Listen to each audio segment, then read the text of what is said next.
everybody, welcome back. We're going to continue where we left off in Will. Let's see what kind of letters we're getting today. And we're going to open up the mailbox and meet some of our other characters. 为什么会这样？ Porque siempre me pasa esto. 부처님, 나도 좀 도와줘요. We probably met them all during the little intro scene that played in the last episode. Let's do Le Win, and I think this guy is Jimmy. This problem was so difficult. I stared at the test, and it looked like some kind of ancient curse torturing my fragile mind. A box of chocolate milk suddenly appeared on my desk. My favorite. I love chocolate milk too. It's a pretty good drink. I opened it up and started drinking it. It was delicious. Le Win, what are you doing during an exam? Thud. Thud Miss Yang pounded. Thud Miss Yang pounded her fist on my desk. My eyes went wide. There was no test. No Miss Yang. Not even my favorite drink, chocolate milk. I was lying in my own bed, still wearing the t-shirt I had put on for tennis last night. How had I fallen asleep like this? Suddenly, I remembered that I had found some strange things at my door last night. I carefully opened the door and looked outside. There was nothing. Was it all just a dream? In any case, what time was it? I checked the clock on the wall. It was 9:10. I rushed to school as fast as possible. The second period had just begun. It was tennis class today. Our school was famous for its emphasis on so-called quality education, which meant that unlike other schools, we had classes in stuff like tennis, art, and so on, even for the senior students, so that they could get some exercise and release some of the stress from schoolwork. Not many seniors enrolled in these classes, though. Everyone had bet their whole lives on the upcoming Gakko, the National Higher Education Entrance Examination. However, I still had no idea what I wanted to do in the future. Same. Nor what major I would be interested in. Same. It's okay. I'm 30 and still don't know what I want to be when I grow up. I supposed I would just go with the flow. Having a plan is good, but going with the flow is, as long as you have both, you're fine. I carried the racket under my arm and ran onto the tennis court. Usually I would just do some hitting practice during the class, but today I was here with a purpose. Last time I had accidentally hit that knucklehead Rocky from class 3 when I had been practicing my serve. He insisted that I had done it on purpose and challenged me to a match to settle the score. What kind of obsessive, obnoxious man was this? Well, today was the day of our duel. I had agreed to his proposal, with 30 boxes of chocolate milk as the wager. My favorite. We would play a doubles match for one set, and we got to pick a partner for the opponent. I picked Wang Quinn as Rocky's partner first. He was probably the weakest out of all the people present today. My darling chocolate milk, here I come. Rocky pointed to someone behind me. You'll partner with him then. I turned around, and I saw someone who was looking petrified, someone whom I had never even met. The stranger introduced himself as Jimmy. He had said he had just transferred from Hong Kong today. Huh? A transfer student in the last semester of senior year? And from Hong Kong, no less? No less? That was peculiar. Never mind. I needed to win my chocolate milk first. Since he had enrolled in the class, he could be really good. Maybe this would be my lucky day. Just one game later, I realized I had been kidding myself. That sneaky Rocky. He must have known this guy didn't know how to play at all. Wang Quinn might not only be a 2.0, but that would make Jimmy a 0.2. He barely even knew how to hold a racket. Sigh. No matter. For my precious chocolate milk, I would have to do it alone. Half an hour later, we were at the tiebreaker. The score was 7-8, their match point. If I could win this next point, I still had a chance.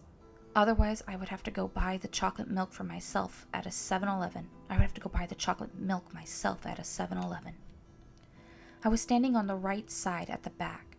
My hat was soaking wet, and sweat was dripping down my ponytail onto my shirt. Jimmy was standing on the left side at the net, and I could see he was sweating through the back of his t-shirt too. Here came the ball. It was aimed at the center of the back court to my left. I squeezed the racket in my hand. A sudden twist of my ankle. Swing! I fell to the ground and completely mishit the ball. Even worse, it went straight into the back of Jimmy's head. Jimmy fainted. Oh no, did I just give him a concussion? But I clearly remember that he was standing much further left, wasn't he? They win. Okay, now we'll get the letter from Jimmy's perspective. My name is Jimmy. Today was my first day at Yingyuan High School as a senior. I flew from Hong Kong to Beijing only a few days ago. On my first night, my suitcase, which held my laptop, still hadn't arrived at the hotel. I was bored out of my mind and decided to go down to the arcade to kill some time. There, I saw a girl with long hair. She had come into the arcade with a basket of tennis balls, and she was sweating from head to toe. She wanted to get the Sir Spotty doll from the claw machine. I wanted to get it too, but earlier there had been a couple hogging the machine for a long time. Okay, so they met at the arcade in the first episode. It's kind of cool seeing how the letters connect. Throughout my childhood, my father would always buy me anything I wanted. It was usually Game Boys, computers, and stuff like that. Nothing outrageous. You and I need to have a talk about what is and is not outrageous. Some of these computers and stuff are outrageous. So I never really understood the feeling of wanting something so badly but not being able to get it. I looked at her from a distance. I watched her fail and keep trying over and over again. Her expression looked so funny and so cute. I felt a strange urge. I had gone to an all-boys school in Hong Kong, and I also wasn't someone who liked to go out that much. I had never really met very many girls, and I had never really learned how to pick up girls. But today felt different. I really thought she was extremely cute, and I had a special feeling about her that I didn't really understand myself. Okay, getting a little creepy there, Jimmy. Oh, was he the one sending her the messages? Oh, Jimmy. I didn't want to miss the chance of getting to know her. I mustered all of my courage and decided to get her attention. I wrote down my email address on a piece of paper. Then I bought a drink and quietly left the cup on the counter of the claw machine with the note under the cup. Now I just needed to wait for her response. The first night, I didn't get an email. Well, yeah, she doesn't know she threw the cup away. It must have been too late. She would write me back the next day, I thought. The second day, all I got was junk mail. The third day, oh, here come the emoticons. I bet it is him. Maybe she had lost the note by accident, or threw it away on accident. Maybe she had washed it in her laundry. Maybe I could find out what her email address was instead. All I needed to do was hack into the cashier's system at the arcade. I could get information on all the customers who had paid for tokens using mobile banking. No, let's not do that. That's not a good idea. And I could get more than just their email addresses, like their real addresses and bank accounts. No, we don't need to do that. Jimmy, stop. Jimmy, go touch grass. So I did it. I mustered all of my courage once again and wrote her an email. Yet, maybe she didn't really use her email? I had told my father that I wanted to transfer to this school. It didn't really matter to him, and the school happened to be quite good too, so he agreed almost immediately. If he had known the truth, he would have slapped me in the face and called me a disgrace. You're creepy. You're getting creepy. I had also found out that she liked playing tennis, so of course I bought myself a racket immediately. I even finished reading all 42 volumes of the manga series, The Kid of Tennis. The Kid of Tennis, like the King of Tennis? but I would have never thought that I would get the chance to partner with her in a doubles match on my first day at the new school. And I had also never realized that, well, everything in the manga was a lie. The only time I ever touched the ball, it hit the referee. Well, yeah, mangas aren't... Fiction isn't real. Most things in fiction are lies.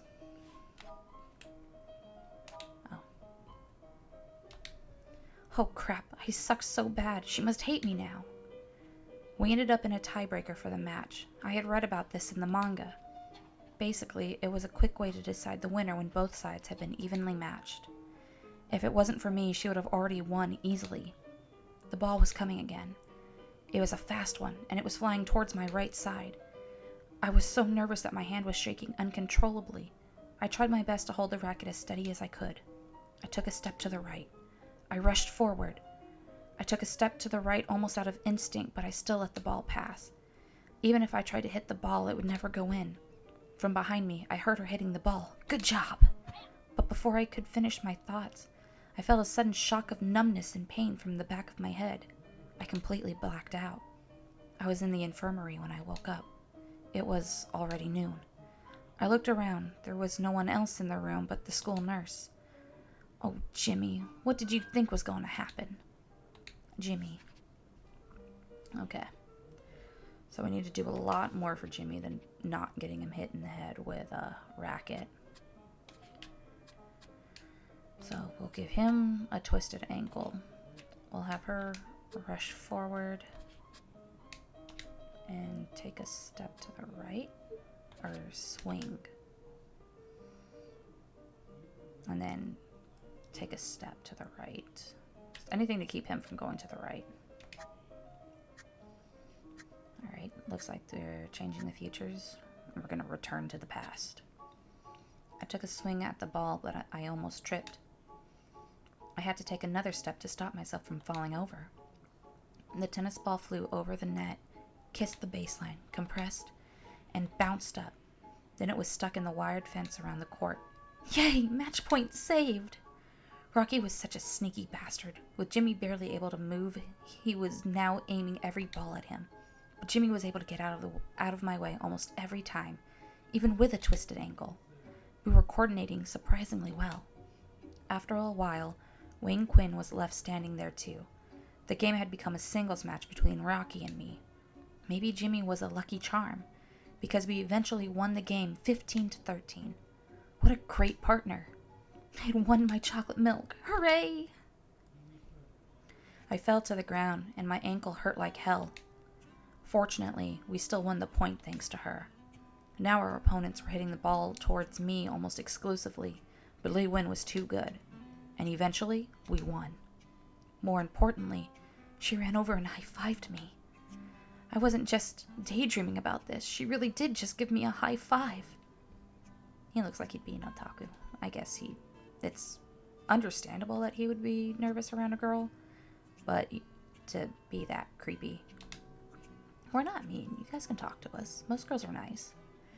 Her hand felt so warm. Keep that information to yourself if you ever high-five a girl. I would never forget that moment. Ooh, ooh, ooh. I love that little cat face. It's my favorite one to use when I did emoticons. Alright, we finished that. Now on to these letters. My name is Carlos. I'm 18 years old. It was a big day, because I was finally going to leave Mexico.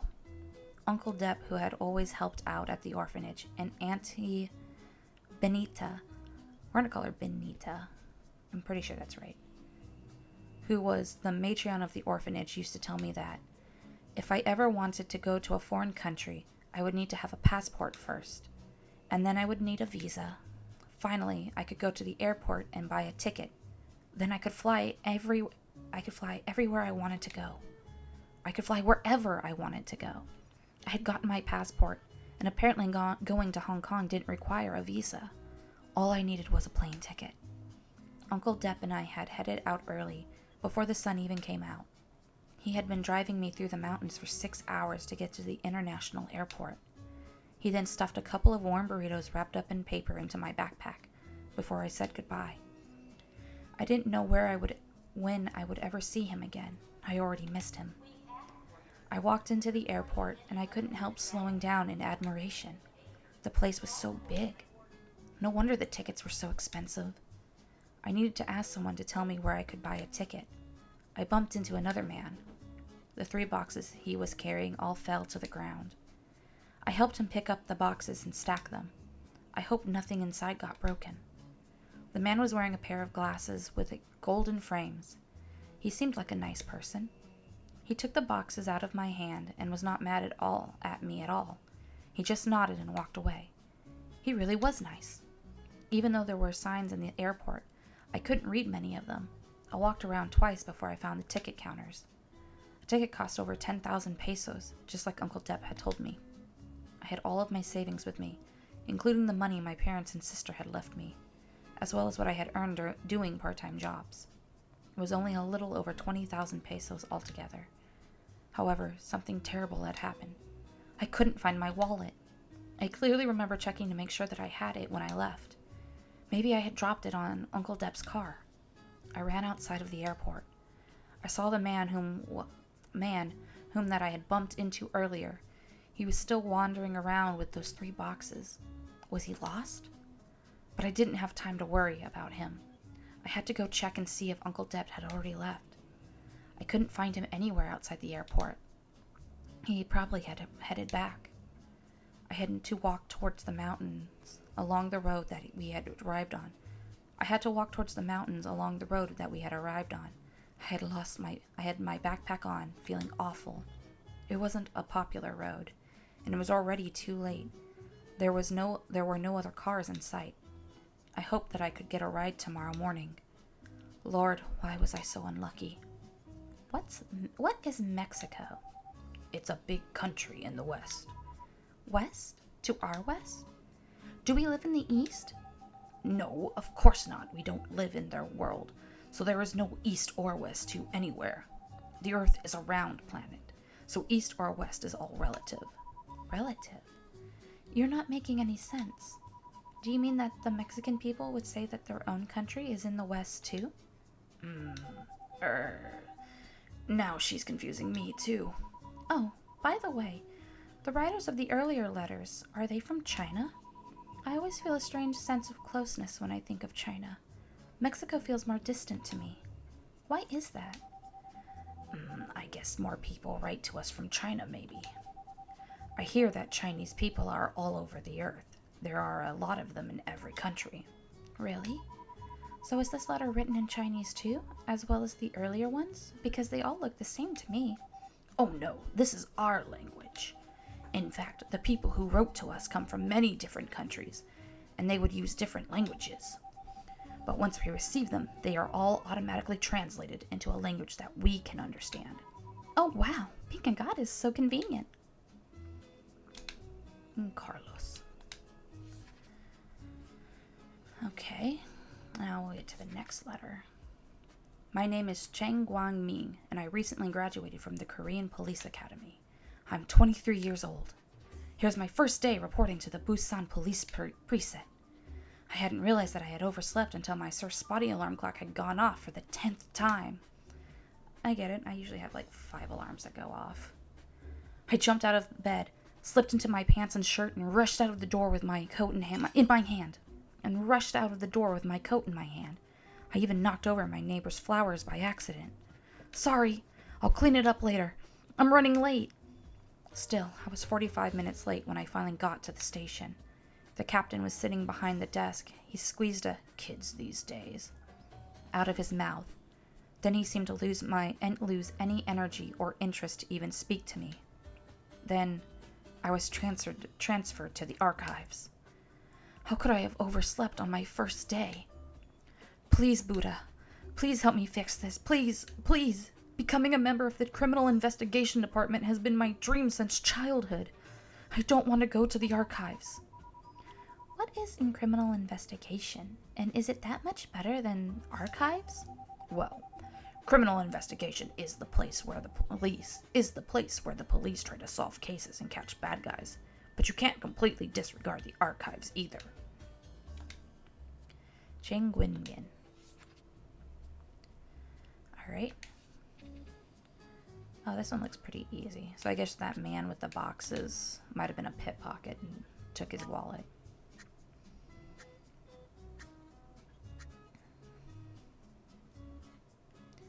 I noticed that there was a sign ahead. Although I couldn't read it, I had a feeling that it must be pointing to the ticket counter. I had always had great instincts.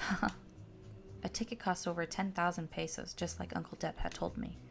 I had all of my savings with me, including the money my parents and sister had left me, as well as what I had earned doing part-time jobs. It was only a little over 20,000 pesos altogether. I hoped I would be able to come back someday. 3 hours later, with a booming noise, the airplane took off. I felt something suddenly pushing me into the seat cushions. I could see Mexico City becoming smaller and smaller outside the window, and the orphanage in Monte Taloc had turned into a small white dot. I suddenly started to feel nervous. My mind was racing. What if the plane went down? I had hoped it would fall in the ocean so I could still swim back, but this seatbelt thing was so annoying. And if I couldn't untie it, I would be dragged into the water with the plane. I heard there was something called insurance that would pay a lot of money if someone died.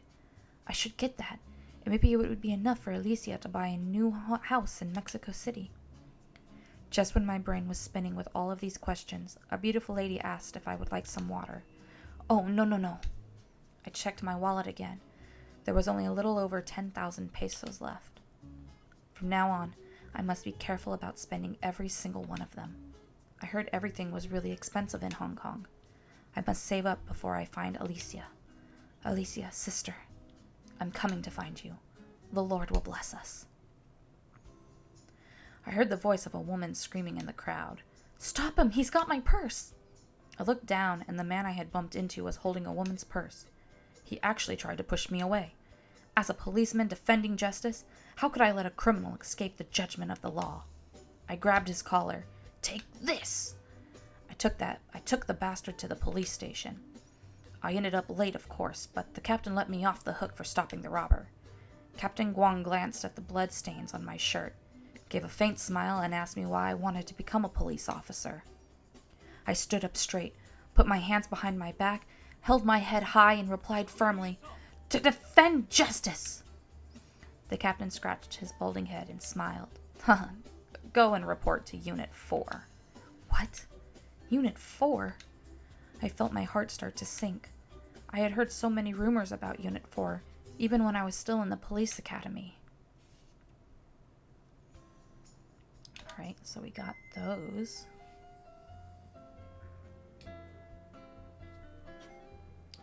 Alright, now we'll open up and get some new letters. We got Lewin, Carlos. What do you do with my sister and case kidnapping? Hong Kong was different than what I had imagined. Back home in Mexico, everything was so colorful, but Hong Kong was just gray. Gray streets, gray buildings, gray store signs, and gray homeless people. And there was me, sitting in the middle of them looking odd. I never knew that pesos couldn't be exchanged into Hong Kong dollars here. Aww. When I woke up, I found a few more coins by my feet. I had to take them. I must survive. None of the homeless people seemed to like me very much, perhaps because they could only get about half as many coins as I. I had a big sister named Alicia. She was 9 years older than me. We both grew up in an orphanage in Monte Taloc. It was a rural place. You had to travel 4 kilometers to get to the nearest town, Catopec, just to make a phone call. I couldn't remember anything about my own parents. My big sister was the only person I had in this world. 9 years ago, Alicia had left Mexico to make more money. She used to write me letters every few months. Every time the mailman came, I would be so excited to see if there was an envelope with my name on it. Even though I couldn't read much, Auntie Benita would always read them to me. Alicia didn't seem to have the easiest time, but she had seen so much of the outside world. and by reading her letters, I felt like I got to see what Alicia had seen as well. I could almost feel like I was right there with her in the big, new, interesting, and fascinating world that we had never seen before. However, we had stopped hearing from her about a year ago. Her latest letter had come from Hong Kong. So I had asked Uncle Depp to find a tutor for me who could teach me how to read and speak a little of the local language. I had worked so hard to make more money for the trip. I had done all this just so I could come to Hong Kong, even though I wasn't sure if she was still in this city. Still, even if there was just the tiniest hope, I would never give up.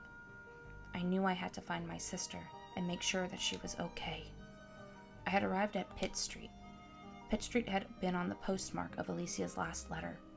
Maybe someone nearby might have seen her. Before I left, Auntie Benita had given me an old cell phone. I pulled up a picture of Alicia on the phone. I held up the phone and asked people door to door to see if they had seen my sister. I couldn't tell if they simply couldn't understand me. They would wave their hands at me every time before I had barely spoken. Almost halfway through the street, I found myself behind a huge crowd of people. Thick, dark smoke was coming out of the building nearby. People were shoving and running out of it. More and more people started to gather on the street. Many of them were even taking pictures with their phones. The fire truck finally arrived. My cell phone suddenly rang. My cell phone fell to the ground. My cell phone was vibrating on the ground, then it fell through the storm drain. No! The sewer water was flowing rapidly in the drain. I held onto the drain and tried my best to look down. Maybe the phone was stuck somewhere. I looked for a long time and even tried to reach in with my hand, but I couldn't get it. I was so tired, disappointed, and desperate. I couldn't pretend anymore. I fell to the ground feeling like shit. That cell phone was the most valuable thing I had. It had the only pictures of my sister on it. Lord, please help me. I really didn't know if I could ever find my big sister without it. Carlos.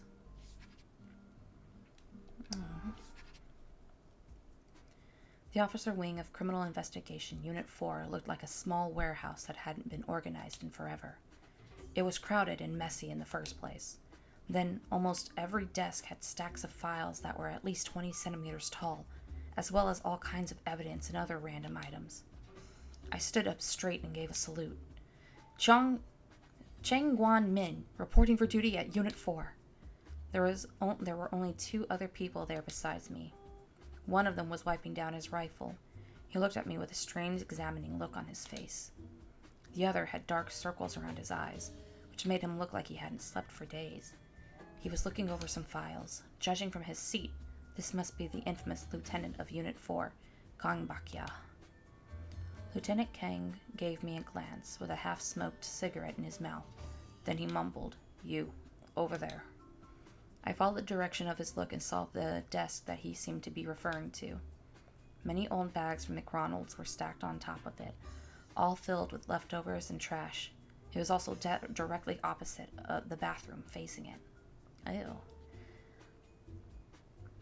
So they gave him the dirtiest desk with the old bags from McDonald's with the leftovers. That's gotta smell. It was okay, as long as I had somewhere to sit. I was about to ask Lieutenant Kang what I should do next when the phone on his desk rang.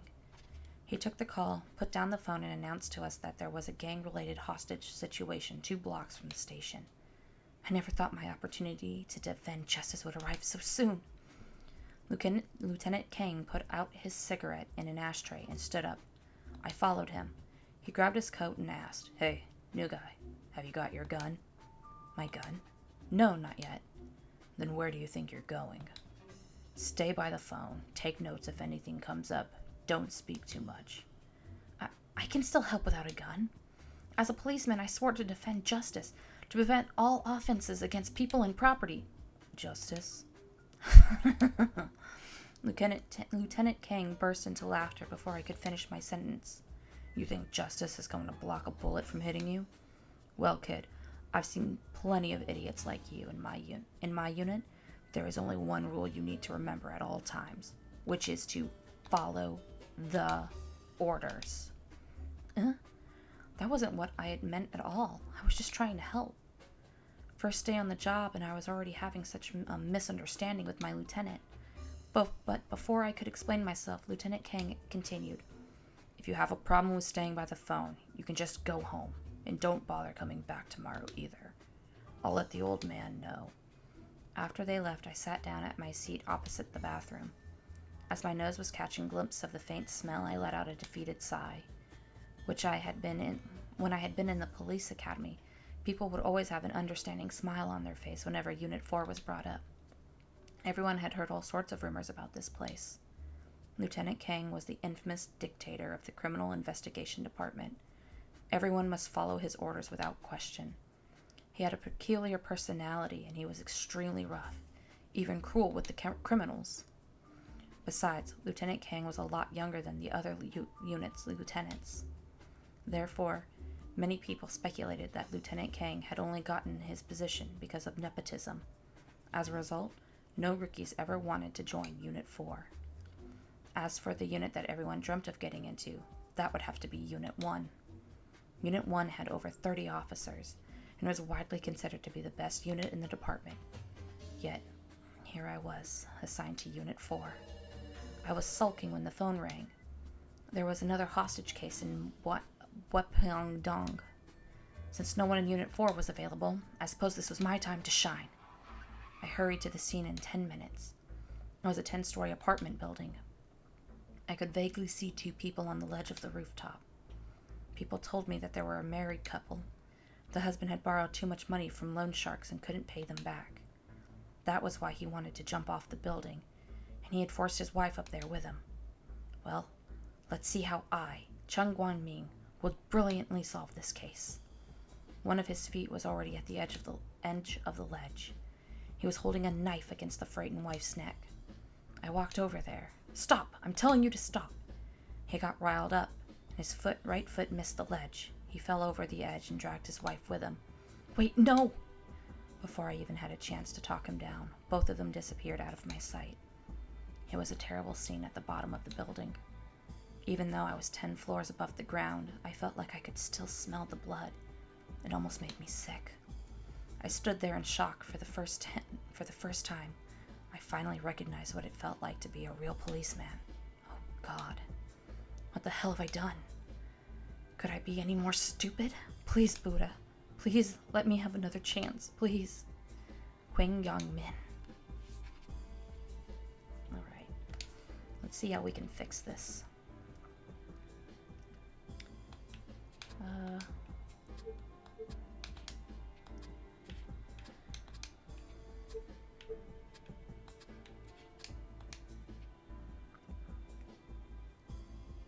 Let's try that.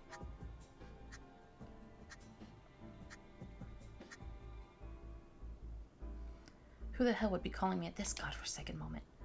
I turned around and answered the phone quietly. It was from the station. They told me something important had happened to the unit, and I must get back as soon as possible and await further instructions. I hung up the phone and turned around, only to realize that the couple had disappeared from the ledge. Fortunately, the fire department had set up a cushion below. "You moron! Do you know how big of a mess you have made? That case wasn't even under our jurisdiction!" Back at the station, Lieutenant Kang was outraged. He was yelling at me so loudly that the entire building could hear him. The hospital later called and informed us that the couple was okay.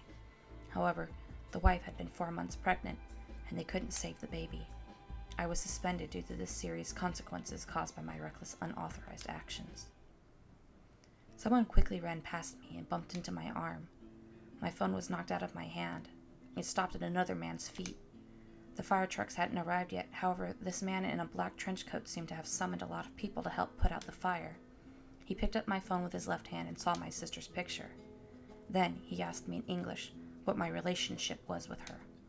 There was no expression on his face the entire time. After hearing my explanation, he tossed the phone back to me. Then he said, "Come back here tomorrow." "You know my sister?" I walked up to him in excitement, but a huge man in a black suit stopped me. The man in the trench coat looked like he wasn't going to answer any of my questions and turned his attention back to his men and the fire. The suit guy seemed like he was twice my size. He looked down upon me, and I could see a deep scar on his face. "Fine, I would come back tomorrow. Still, I never thought I would find a clue about Alicia just like this. The Lord must be blessing us. Sister, we would soon meet again. I just knew it. I can't seem to get it to work no matter how hard I try. Am I too stupid? It's not your fault. Something seems to be tied up over there with King Bakya. Something seems to be tied up over there with King Bakya. Once you solve the problem over there, it might impact this one too. Huh? Is that a thing too? Occasionally, we might not be able to solve the current case because of something that's happened somewhere else. Whenever this occurs, you will see orange text in the letters. The appearance of orange text typically means that you will need to consult another letter to handle the current one. So basically, if I see orange text in a letter, I should go and check out some other letters first, right? Correct. Sometimes you might need to handle the other letters first. Other times, it might just mean that you need to look for clues in the other letters. In either case, it really depends on the letters, and you'll have to use your own judgment. This doesn't happen too often, but if you do encounter them, make sure you take advantage of the hints in the letters to help you. Got it. I'll go read the letters from Kang Bakya first. Ooh, we got that fast. You might have already noticed that every time you open a letter, you can see a number of small colored squares here. Oh, yes. What are those? The small squares can be one of three colors: yellow, pink, and gray. Some of them are solid, while some of them are empty. These squares represent all of the possible endings for the events described in this specific letter. The solid ones stand for the endings that you have discovered, while the empty ones are the endings that you have yet to reach. Of the solid squares, the yellow ones mark the selected ending that you have chosen at the moment, which means the yellow squares could only be solid and never empty. The solid pink squares, on the other hand, represent the endings that you have discovered but are not selected at the moment. The pink empty squares are the endings you have not discovered yet. All of these squares are strictly arranged in order S, A, B, C, D, E, F, and X, which could be a helpful reference when you are making your decision. Or F is the X. What about these gray squares? Gray squares may be either solid or empty, but they are less common. Sometimes the development of certain events may be impacted by other people and things. For instance, this event with Chang Yuan-ming was affected by the incident on King Bakya's side. That's why there is a gray square here. A gray square means that under certain conditions, the probability of this potential ending happening is 0. Or in layman's terms, it cannot happen. Once we solve the related pending problem, the square will no longer be gray, meaning that it is now possible for us to reach the ending. Meanwhile, a previous ending that we have had reached will now turn gray instead. Confused? I understand. It is very confusing when I explain it to you like this. However, I believe once you are done with Chang Guangming's story, you will figure out how it works. Got it. I'll give it a shot. So we need to do the other guy's story to make something happen in his story. Dios, ¿qué hice mal? Let's see your Heavenly Father's guidance. 하느님, And 저를 용서해 주세요. bastards. Alright. Since this is the story, we're going to read his first. My name is King Bakya. I'm a cop. I've been doing this for 7 years. Or is it 8? I can't really remember. Today, the old man assigned another newbie to my unit. He had always wanted my unit to become as big as Unit 1. Why did I need so many people? Detective work wasn't like street fighting. I had a headache whenever I pictured the image of so many people in the unit passing their lunches over their heads during lunch break. And this newbie today was full of that kind of fighting for justice crap. Lunatic. Well, screw it, whatever. I was just going to wait for a few days, then I would find an excuse to send him over to Unit 1. Everyone would be happy then. We were always very busy. The files for the open cases had been stacking up on desks, starting to resemble small hills. Among all the police presets in the entire Republic of Korea, Busan might be one of the top 5 busiest presets thanks to the violent gangs in the area. The Musan gang and the Bangmang gang. These 2 gangs never made our lives easy. Recently, the old boss of the Musan gang had been severely ill. His underlings were all itching to become the successor. There were at least a dozen people killed in the infighting every day. If I kept saving up my vacation days like this, I would probably have enough time to plan for my next trip to be to the moon. The case today was an annoying one, too.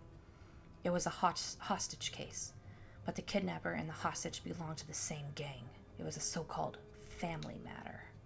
What was worse was that the kidnapper was someone quite important in the Musan gang. The old man had always told us to keep things easy so as to avoid a direct confrontation with the gangs. He had told me again today, multiple times, to bring the kidnapper in without hurting anyone. Without hurting anyone? Pfft. If he had really wanted that, he would not have assigned this case to me. I was crawling in a narrow air vent duct. I could hardly breathe. I could hear breathing sounds all around me, both loud and quiet, as well as the sounds of the fans. The air smelled disgusting. I loosened my collar a little. Freak this. I'd rather climb up from the outside of the building with my bare hands than suffocate inside this goddamn tube. Why couldn't I just walk in from the door and pop 2 shots in his head? I had finally arrived at the top of the room. The voices coming from below sounded very weird through the vent. Stay there, and don't freaking move! All of you, don't move! The target was sitting on a couch at the other end of the room. He kept waving the gun in his hand around and pointed it at the other one's head every once in a while. Those poor bastards were all his underlings. None of them even dared to look up. I had seen lots of junkies that would get so high that they wouldn't recognize their own mother. Still, the scene right below me was so unusually funny that I almost chuckled. The area below the vent was right in the view of the bay window. Anyone could easily see inside the room from across the street through that window. My task today was to lure him over. I got closer to the vent, trying to observe the situation more closely. Clang! A loud noise came from somewhere. Don't move! I heard a man's voice. A bullet flew out without me seeing it. The nails fastening the vent register had been shattered by the bullet, and it bounced off a few meters away into a corner. After a tumble and a half, I fell and smashed into the white carpet along with the vent register. 5 meters away, the junkie was holding his gun with a shocked expression on his face, and the smoke was still coming out of the dark, shaking barrel. Near my shoulder, my shirt had turned from its original red to another kind of red, and the colored patch kept getting larger. You've let yourself get hurt again, idiot. A voice that I couldn't be more familiar with appeared in my head once again, while also sounding like it was coming from out of this world. Oh, crap. I had come back to this room again. The room was extremely dark. There was no furniture inside except for a light bulb hanging from the center of the ceiling. A slightly shorter person walked out from a dark corner reluctantly. His hair was all messed up, and his eyes didn't even look alive. As soon as he pushed me away from underneath the light, a mysterious force dragged me into the corner. I was swallowed by darkness. Whenever I was in danger, this guy would come out against my will. But at a moment like this, well, shit. What a shitty day. Oh, so he's got like a multiple personalities disorder thing going. Whoever stood under the light would have control of the body. From this moment on, I was no longer in command of my own body. I managed to dodge all of the flying bullets coming towards me with extreme agility and inhuman postures. When I got back on my feet, I somehow had a gun in my hand. The 13 9mm bullets in the magazine were fired like a machine gun. Each one of them went through his head. Broken eyeballs splashed all over the barely recognizable face of the junkie.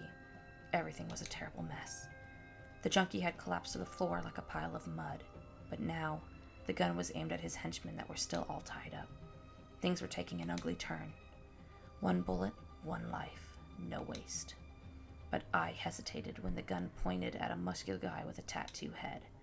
The muscular guy suddenly swept me at my ankle with his leg.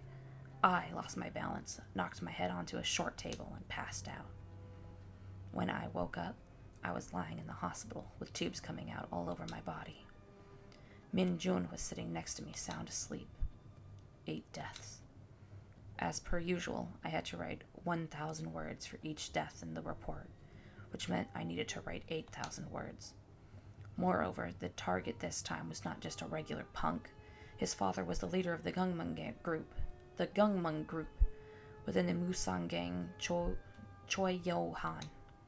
That would mean another 4,000 words at least. Gosh, my head hurts so bad. Sweet Jesus, give me a break, please. Wow, it was almost like I was watching an action movie. If only I had some popcorn. Don't ruin this solemn mood by suddenly thinking about popcorn. Okay, sorry, there is no popcorn here, but we do have osmanthus cakes. Oh, that's great too. I'm not very picky. So if I want to eat cakes while watching a movie, while working, is there any way I could do it hands-free? These letters are not like the regular letters that I can just read in front of me. I have to follow the thoughts of the writer by confirming it sentence by sentence. Stupid lazy girl. Although there is indeed a way. If you want to free your hands to eat or do something else, all you need to do is press X. Then the letters will enter autoplay mode.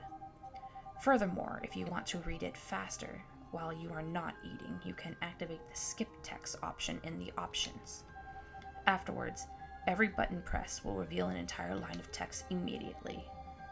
All of these tips have been archived inside the help menu, which will be periodically updated as we go along. If you have any questions, don't forget to check the information there. Got it.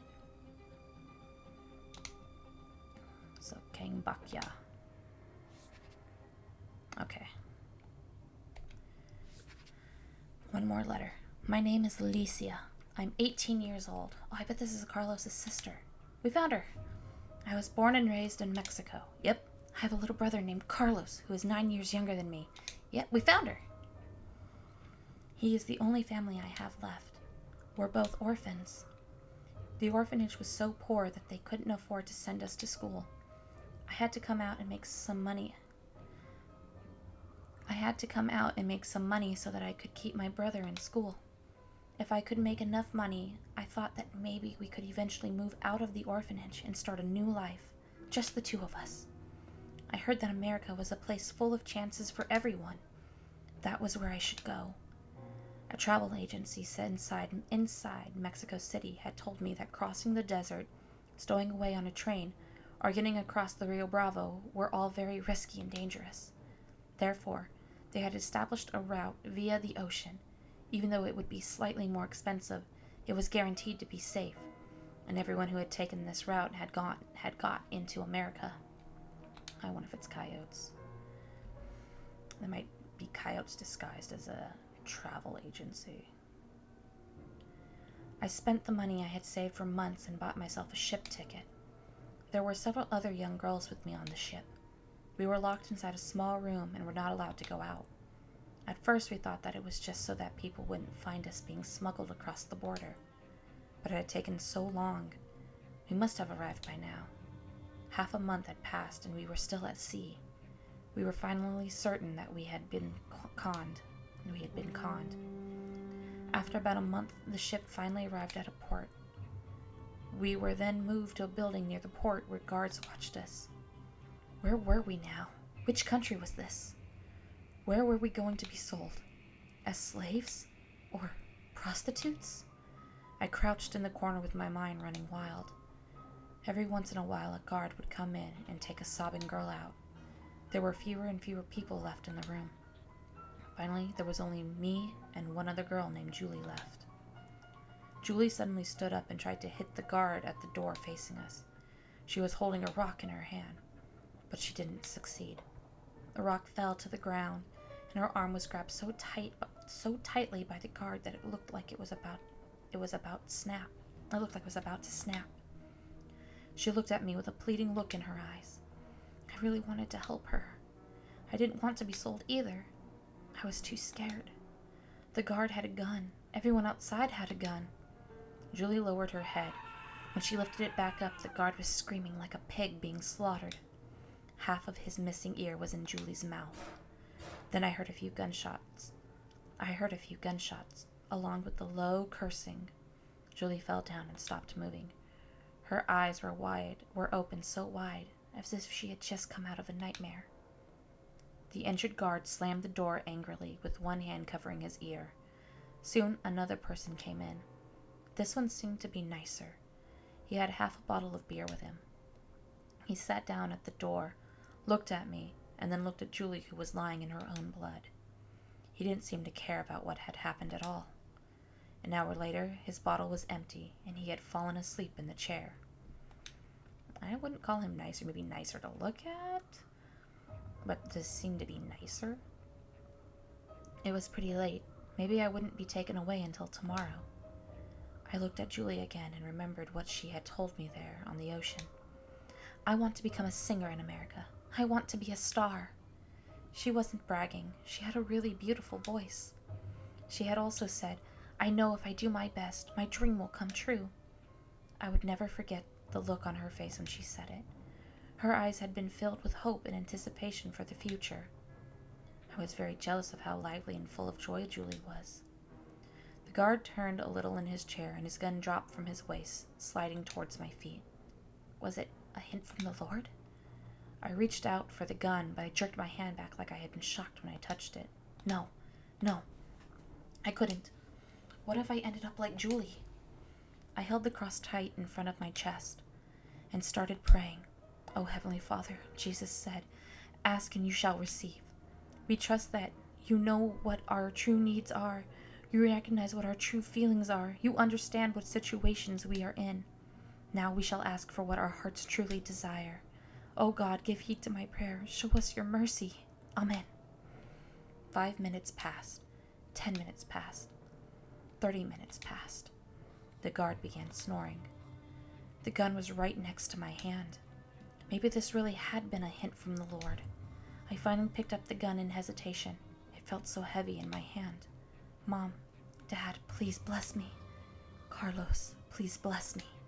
Heavenly Father, please bless me. I pushed the door open. There was no one in the hallway outside. It was so quiet, the only thing I could hear was my own heart beating wildly in my chest. The building had only one floor. After taking one turn, I could see the main gate. There were several guards at the gate, too. All of them had guns. There was a black man and 2 Asians. The rest of them all had pale skin. How could I get out? With just one handgun? I checked the gun in my hand once again. There were no bullets in the gun. There were no bullets. I collapsed on the floor. I was not feeling afraid anymore. I felt just utter desperation. Soon, the guards noticed me and dragged me back into the room. This time, they cuffed up my feet so I wouldn't be able to escape again. Julie's body was still lying there.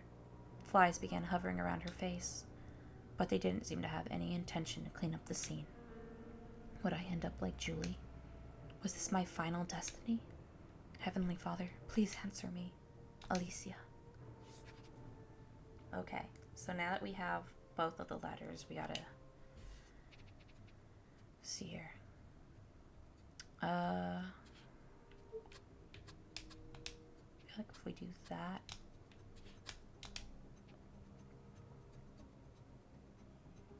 and that.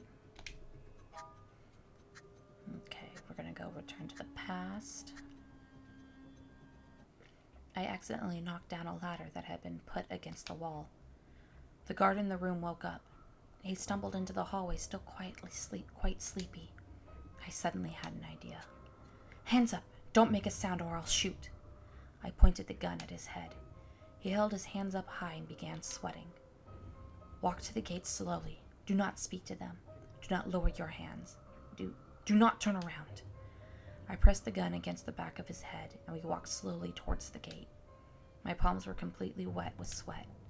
Only I knew that I was more nervous. Only I knew that I was more nervous than he. When we were only a few hundred meters away from the port, I smashed his head with the gun as hard as I could and knocked him out. And then I ran away as fast as possible. I didn't dare look back. There were still plenty of people on the street. Many stores were still open, even in the middle of the night. People were shooting me strange looks when I ran past them. They all seemed to be Asians.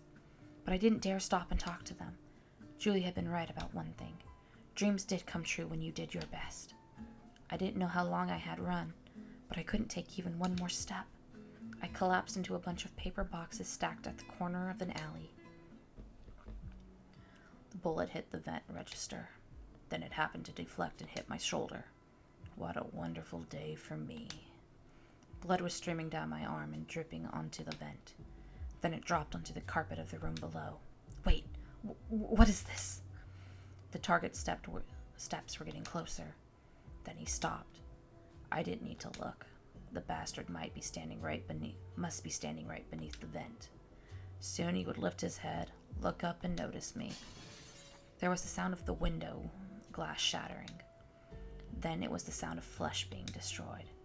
Mission complete. Everything went as planned. Well, almost. I stood next to the junkie's body, which was missing half of his head.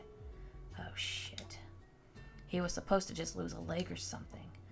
This was a little different from what the old man had demanded. Min Jun had just rushed over from the building across the street. He dropped to his knees with a thud as soon as he saw me. I'm sorry, Lieutenant. It was my mistake. I missed. It looked like he hadn't forgotten the last time when he did not follow the plan exactly and had to write a 200,000-word report. Sigh. If apologizing was good enough, what would we need the cops for then? I checked the junkie's pocket. There was only 50,000 won and half a pack of Marlboros. I stuffed the money into Min Jun's pocket and lit a cigarette for myself.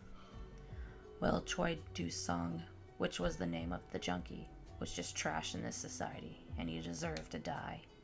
After witnessing such a bloody ending, maybe his loser buddies would learn to behave a little too. Yeah, maybe it wasn't too bad after all. I touched Min Jun's head. Don't worry about it. Well done. Okay, so you got their stories. You have solved King Bakyan's problem, but don't forget about Changguan Min's letter from earlier. Oh, right. It almost slipped my mind. Okay. Yeah, because now we can fix his... There is one more thing that could help with your work. That's the history button. History? That sounds like something I could use to review all of the endings that I have unlocked, right? Smart girl. Every ending you have come across is archived there. When you run into something that's too complicated, try referring to the history for inspiration. Okay. Oh, one more thing. I have another small tip regarding the history archives. In here, we can browse all the possible endings to a letter. They are displayed on the right. Furthermore, they are arranged in the same order as the small squares you see when you open a letter. They are arranged in this order: S, A, B, C, D, E, F.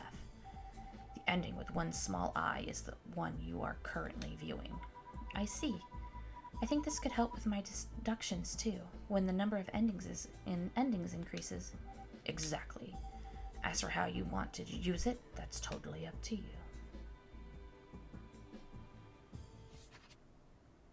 Okay.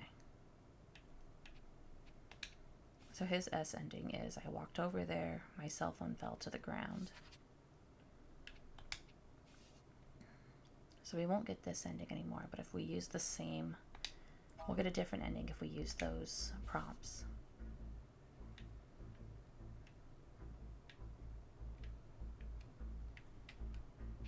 Okay.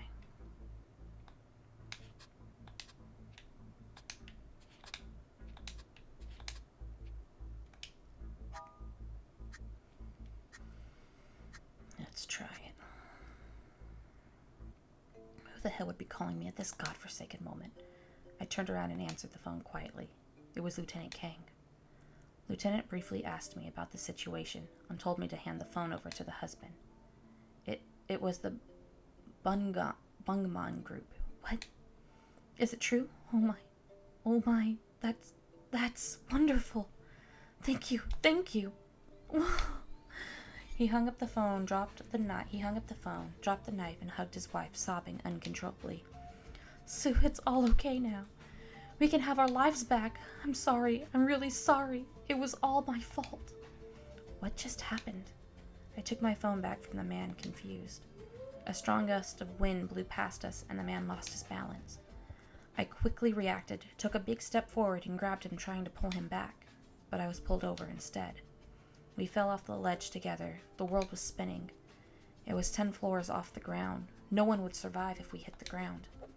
I swung my right arm out as hard as I could towards the roof ledge. Something flew out of my coat. It was a white ribbon I had wrapped around my forearm with a small spearhead tied to its end. He watches way too much Naruto. The spearhead wrapped around the metal bar on the ledge a few times and tightened the ribbon. It was my secret weapon. I called it my tail. For a moment I let out a sigh of relief, thinking that we were safe.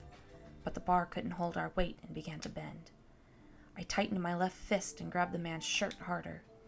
I burned the last drop of energy inside of me with all of the adrenaline I had, and forced every single muscle cell to release all of their power. Justice was not something that I only talked about. I threw him up towards the roof. We were quickly moving away from each other in opposite directions.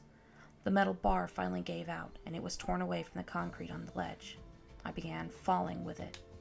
I could hear the wind gushing in my ears. This is my justice. Oh no, I don't think he's dead yet. Alright, we're gonna do Lei Wen's story last, and then we're gonna call it an end for today. The last class of the day was art. I pushed open the door to the classroom, and I was shocked by what I saw. What was happening? The room that usually had only a dozen people in it was now almost full. It was like a scene from a beach in the middle of summer. There wouldn't be enough easels for everyone. Just when I was wondering whether I should leave and go study, I saw Jing waving me over from the front row. Why are there so many people today? I sat down at the seat Jing had saved for me. You really don't know anything, do you? Miss Luo is on her maternity leave, so we have a new substitute today. Somebody saw him earlier in the office and posted his pictures on the school BBS. He looked so handsome. I looked around, and only then did I realize that almost all of the newcomers were girls. Why was Rocky here? What was a boy doing here? I took my phone out and tried to log into the BBS. I found myself unknowingly imagining what the new handsome teacher would look like while waiting for the page to load. Well-made pink shirt, rolled up sleeves, top button unbuttoned, pale and flawless skin, impeccable face from the side. The Wi-Fi signal wasn't very strong, and I couldn't look for a long time. Then the front door of the room was slowly pushed open. With everyone staring at him, the new teacher slowly walked across to the podium and softly wrote down his name on the blackboard. Wen Zhaoran. I'll be teaching the art class for the seniors starting today. I looked him up and down, and I noticed that this Mr. Wen was wearing flip-flops to class. His ensemble also included a pair of casual pants with the legs rolled up, a gray t-shirt, and a wrinkled jacket. Not just that, his chin suggested that he hadn't shaved for days. I turned to my side and whispered to Jing, "How is this old man handsome?" Jing ignored me. I looked up and realized that the teacher was staring right at me. Oh no, he must have overheard me. Suddenly, Rocky raised his hand and asked loudly, "Mr. Wen, how old are you? And do you have a girlfriend?" The entire class erupted into a loud murmur. Everyone was staring at the teacher even more intensely. Thank you, Rocky, for getting me out of trouble. Mr. Wen slowly took off his jacket and laid it on the back of the chair next to him. 35. The girls immediately began whispering to each other. His response certainly had intrigued everyone even more. Rocky, however, didn't seem to be satisfied with the answer. Mr. Wen ignored the commotion in the room and took a banana-shaped statue out of the accessory cabinet. People with an easel began to prepare their paper. The others without one took out their sketching pads. The class was going to be over soon. Near the end of the class, Mr. Wynne said he would like to pick an assistant from the class. Anybody who was interested could stand up and nominate him or herself. However, he would need to check his or her sketch. Jing stood up. How brave! Mr. Wynne walked over and picked up the sketch. He shook his head and tore it into two halves. Rocky stood up from his seat. I stood up from my seat too. And then the bell rang. Jing was sobbing, and I was completely in shock too. Not only did Mr. Wynne tear up her sketch, he even said to her, "Are you serious? Did you seriously just draw something like that? I will not tolerate this kind of thing in my class. We were just some regular high school students. We were not in an art school. Are you serious?" Rocky jumped right in front of the teacher. I tried to stop him, but it was too late. Rocky punched Mr. Wynne right in the face. Mr. Wynne, however, didn't react, despite having just been being hit by a student. He simply gave Rocky a glance and walked out of the room without saying a word. Rocky, he was always so self-righteous. The only thing more important in his life might be his ball games. I bet if the bell had rung and the class had been over, he wouldn't have bothered, and would have gone off to play basketball. After that, Mr. Wynne never came back to the class. Maybe somebody filed a complaint about him, or maybe I had always had a feeling that he didn't look like he wanted to be a teacher. The next art teacher always dressed impeccably well. He was also incredibly dull. Lei Wynne. Okay. So we have to have the bell ring before Rocky stands up.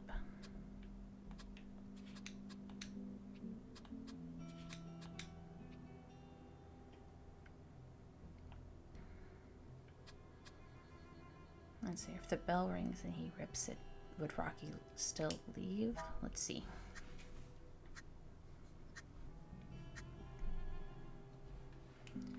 Mr. Wynne tore up my sketch, and he even said to me, "I will not tolerate this kind of thing in my class."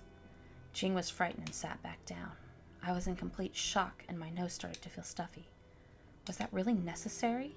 "Ha ha, you idiot," Rocky loudly jeered. "That bastard." I made a face at him. Okay, so that's not the ending.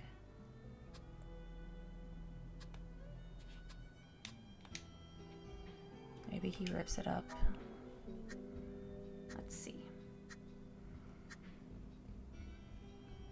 Jing was sobbing, and I was completely in shock too. Not only did Mr. Wynne tear up her sketch, he even said to her, "Are you serious? Did you seriously just draw something like that? I will not tolerate this kind of thing in my class." Seeing Jing crying like this, I couldn't control my anger. "Mr. Wynne, you are out of line. You need to apologize to Jing." Mr. Wynne gave me a glance and picked up my sketch. Bow ring. Rocky picked up his basketball from under his seat, casually walked out of the classroom, and disappeared into the after-class crowd that was filling the hallway. Other people were leaving as well. There were fewer and fewer people left in the room. I collected my stuff into my backpack, getting ready to leave. "You, stay and clean up the room." "What?" I stopped what I was doing and looked at Mr. Wynne in disbelief. He handed my sketchbook back to me. "After all, you are my assistant for this course now." He turned away and walked back to the front of the classroom. I then realized that everyone who was still in the room was staring at me. Everyone looked like they were gawking at a circus monkey on the street. What the hell? I had no intention of being a freaking assistant to that guy. Jing put her arm around my shoulder. "Congratulations. Let me buy you dinner sometime, you poor kid." I burst out laughing. Well, whatever. Alright, we did it. Alright, we're gonna pause here for tonight, and we'll pick it up in the next video. Thanks for playing with me, everybody. Have a good night.